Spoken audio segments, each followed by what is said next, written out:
ইকে ওখানে। বীরু দৌড়াও। কিন্তু শেষ রক্ষা হলো না। সৈন্যটি একটা ছোড়া ছুঁড়ে মারল, আর সেটা এসে গেঁথে গেল নকুলের পায়ে।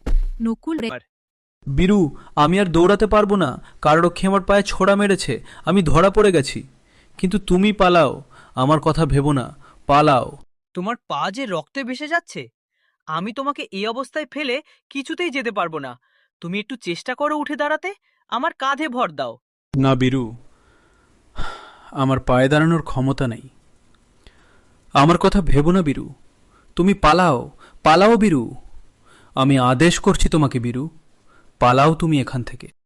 অনিচ্ছা সত্ত্বেও বীরু নকুলকে ফেলে রেখে পালাতে বাধ্য হয়।